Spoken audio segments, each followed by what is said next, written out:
இறையேசுவுக்குள் பிரியமான உறவுகளே, மீண்டும் உங்களை டான் தொலைக்காட்சி வழியாக சந்திப்பதில் பெருமகிழ்ச்சி அடைகின்றேன். இன்றைய நாளுக்குரிய நற்செய்தியாக யோவான் நற்செய்தி அதிகாரம் 14 இறைவசனங்கள் 1 தொடக்கம் 6 வரையிலாக எடுக்கப்படுகின்றது. யோவான் எழுதிய நற்செய்தியிலிருந்து வாசகம். அதிகாரம் 14 இறைவசனங்கள் 1 தொடக்கம் 6 முடிய. மீண்டும் இயேசு, நீங்கள் உள்ளம் கலங்க வேண்டாம், கடவுளிடம் நம்பிக்கை கொள்ளுங்கள், என்னிடமும் நம்பிக்கை கொள்ளுங்கள். என் தந்தை வாழும் இடத்தில் உறைவிடங்கள் பல உள்ளன. அப்படி இல்லையெனில் உங்களுக்கு இடம் ஏற்பாடு செய்யப் போகிறேன் என்று சொல்லியிருப்பேனோ.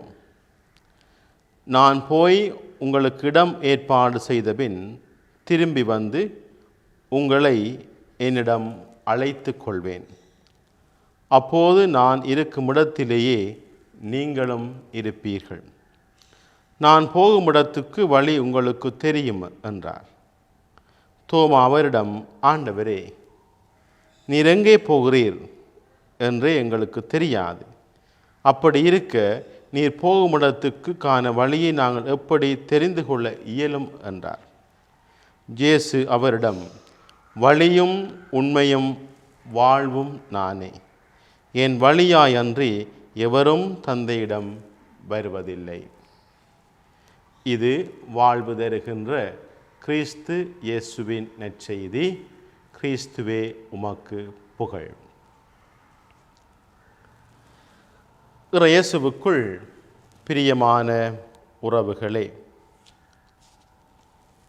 இன்றைய நற்செய்தியை நாங்கள் ஆழமாக படிக்கின்ற பொழுது ஆண்டவர் இயேசு தன்னுடைய சீடர்களுக்கு இந்த உலகத்தை விட்டு ஆண்டவர் இயேசு போகும் முன் தன்னுடைய சீடர்களுக்கு அறிவுரை வழங்குகின்றார்.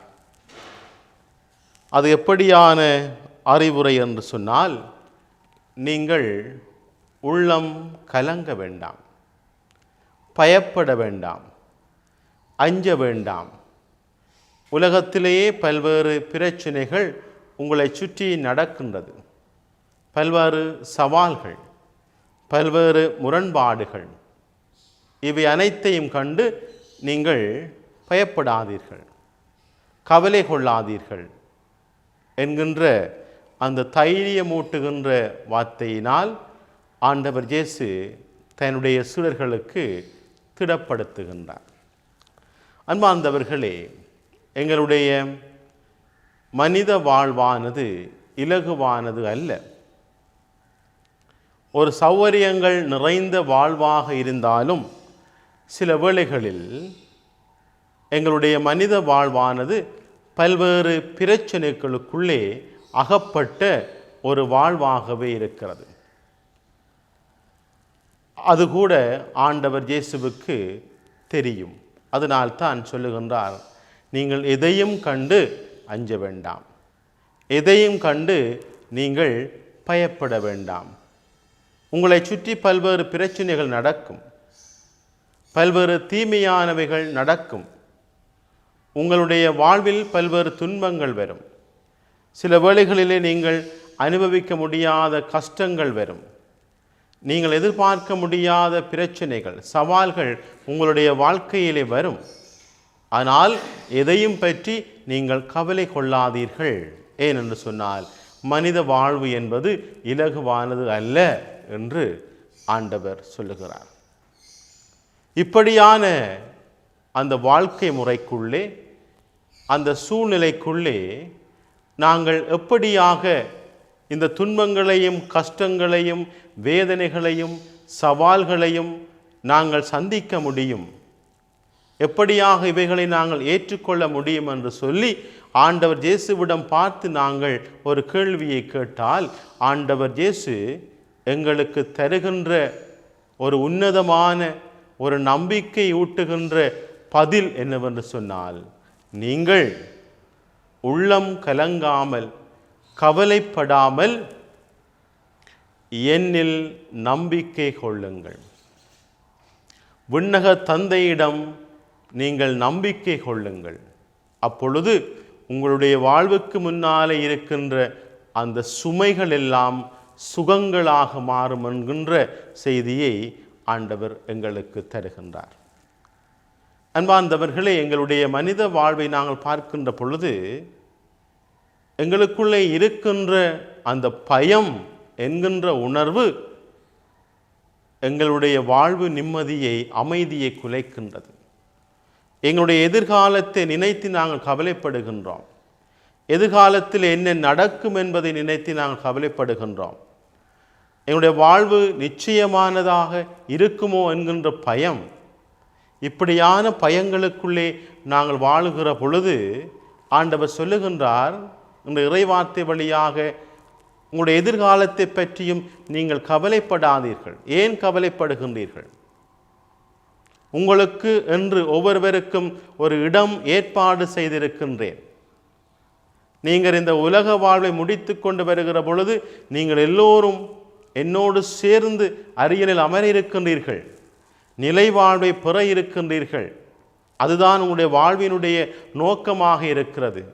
இந்த மண்ணக வாழ்வு அல்ல நிரந்தரமான வாழ்வும் நிரந்தரமான நோக்கம். மாறாக ஒரு நாள் நீங்கள் நிலை வாழ்வை பெற வேண்டும், அதுதான் உங்களுடைய வாழ்வினுடைய நோக்கம் என்று சொல்லி ஆண்டவர் எங்களை திடப்படுத்துகின்றார். ஆகவே இந்த மனித வாழ்க்கையில், இந்த உலக வாழ்க்கையில் நீங்கள் அச்சம் கொள்ளாதீர்கள், பயம் கொள்ளாதீர்கள். உங்கள் ஒவ்வொருவருக்கும் விண்ணக தந்தையிடம் இடம் ஏற்பாடு செய்திருக்கின்றது.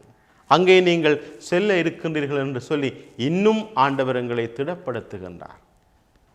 அவை ஆண்டவரே, நாங்கள் எப்படியாக அந்த இடத்துக்கு செல்ல முடியும், எப்படியாக அந்த இடத்தை நாங்கள் அடைய முடியும் என்று சொல்லி மீண்டும் ஆண்டவர் இயேசுவிடம் கேட்டால் ஆண்டவர் சொல்லுவார், அந்த இடத்துக்கு நீங்கள் போக வேண்டும் என்று சொன்னால் அதற்கு ஒரு வழி இருக்கின்றது. அந்த வழியும் உண்மையும் நானாகவே இருக்கின்றேன் என்று ஆண்டவர் சொல்லுகிறார்.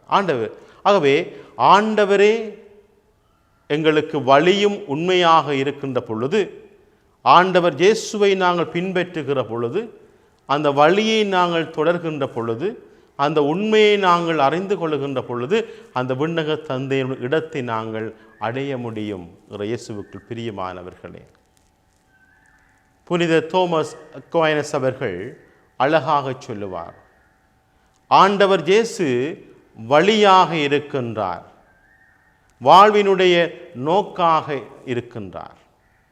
ஆண்டவர் இயேசு தன்னுடைய மனித இயல்பில் வழியாகவும் தன்னுடைய இறைத்தன்மையில் இறையியல்பில் ஆண்டவர் இயேசு நோக்கமாகவும் இலக்காகவும் இருக்கின்றார். ஆகவே எங்களுடைய மனித வாழ்விலும் கிறிஸ்தவ ஆன்மீக வாழ்விலும் நாங்கள் நிலை வாழ்வை பற்றி கொள்ள வேண்டும் என்று சொன்னால், விண்ணக தந்தை எங்களுக்கு ஏற்பாடு செய்திருக்கின்ற அந்த இடத்தை அடைய வேண்டும் என்று சொன்னால் நாங்கள் ஆண்டவர் இயேசுவை பற்றி கொள்ள வேண்டும். வாழ்வாகவும் வழியாகவும் உண்மையுமாக இருக்கின்ற அந்த ஆண்டவர் இயேசுவை நாங்கள் பின்தொடர வேண்டும். அவர் சொல்லித்தருகின்ற கற்பனைகளையும் அவர் கற்றுத்தருகின்ற விழுமியங்களையும் நாங்கள் கடைப்பிடிக்க வேண்டும். இப்படியான ஒரு வாழ்க்கை முறையை நாங்கள் வாழுகின்ற பொழுதுதான் ஆண்டவர் இயேசு எங்களுக்கு ஏற்பாடு செய்திருக்கிற அந்த இடத்தை, அந்த நிலை வாழ்வை நாங்கள் எங்களுடைய வாழ்விலே அனுபவிக்க முடியும்.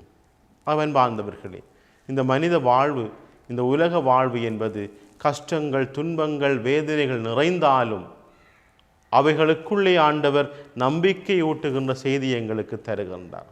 ஆகவே ஆண்டவரிடத்தில் நம்பிக்கை கொள்ளவும் அவரை நாங்கள் ஆழமாக விசுவசிக்கவும் இந்த நாட்களிலே நாங்கள் எங்கள் ஒவ்வொருவருக்காகவும் மன்றாட அழைக்கப்பட்டிருக்கிறோம். ஆகவே என்ன கஷ்டங்கள், என்ன துன்பங்கள், என்ன வேதனைகள், ஏமாற்றங்கள் வந்தாலும் உள்ளம் கலங்காமல் எங்களுடைய வாழ்வை நாங்கள் ஆண்டவர் இயேசுவுக்கு இடத்திலே ஒப்படைத்து அவரை வாழ்வினுடைய மையப்புள்ளியாக வைத்து நாங்கள் வாழுகின்ற பொழுது வாழ்வில் ஆண்டவருடைய ஆசீர்வாதங்களை நாங்கள் அனுபவிக்க முடியும். ஆகவே இந்த நாளில் உங்கள் எல்லோரையும் ஆசித்து ஆண்டுடைய ஆசீர்வாதம் உங்களோடு இருக்கவும் ஆண்டுடைய இறை பராமரிப்பு உங்களோடு இருக்க வேண்டும் என்று சொல்லி வாழ்த்தி இன்றைய நாள் இனிய நாளாக அமைய வாழ்த்து நிற்கின்றேன். கடவுள் உங்களை ஆசீர்வதிப்பாராக.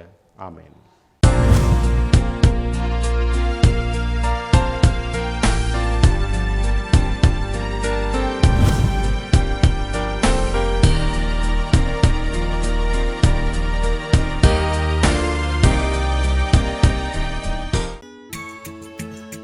ஹோலி மேரியில் புத்தம்புது நிகழ்ச்சிகளை உடனுக்குடன் பார்த்து மகிழ எமது ஃபேஸ்புக் மற்றும் யூடியூப் பக்கத்தை லைக் செய்யுங்கள்.